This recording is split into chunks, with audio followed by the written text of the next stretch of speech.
And that's why Camus said the only question modern man must answer is, why not commit suicide? Why go on sucking wind and living? If it's all meaningless, if it doesn't matter whether you're Adolf Hitler II or Mother Teresa II, realize life is a meaningless trip. I don't know of a single human being who doesn't struggle with doubt. And in Matthew chapter 11, we read about John the Baptist, who was the forerunner of Christ. John the Baptist had a tremendous ministry. People flocked to listen to him speak. But then when he met Christ, he pointed people to Jesus, and people began to leave him and follow Christ. Then John the Baptist pointed his bony finger into the face of King Herod the Tetrarch, and said, "You're doing evil in the way you have your brother Philip's wife. That's adultery, and it's wrong, it's cheating, it's sinful." Well, you don't say that to a king without expecting some consequences. And Herod the Tetrarch had John the Baptist thrown into prison. No problem for John the Baptist.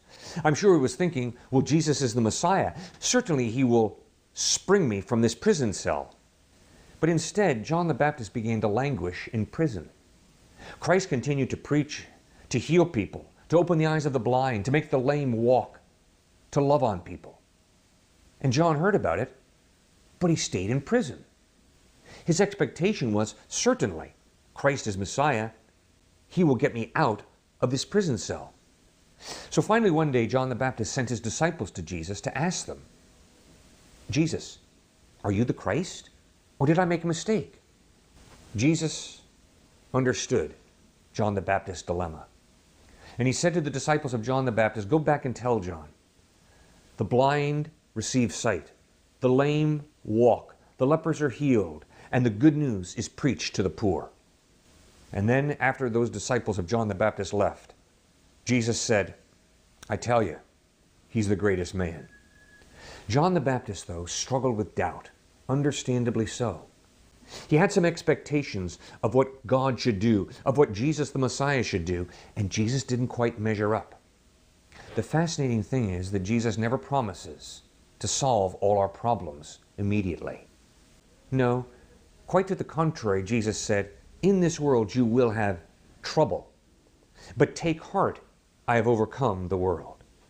Jesus Christ pointed out that life is unfair, that you and I live in a cursed, messed up world. But the amazing message of the gospel is God cares.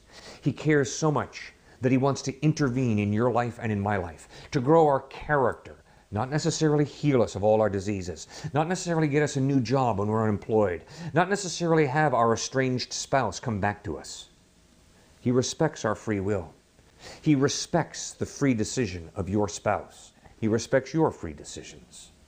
And he's not going to supernaturally, miraculously intervene and change everything. But he is promising to be with us and to grow our character, to grow our spiritual life, to grow a depth and inner strength that will enable us to handle the painful experiences of life. And then Jesus says, "You trust in me, and I promise to ultimately solve all of your problems by giving you eternal life in heaven."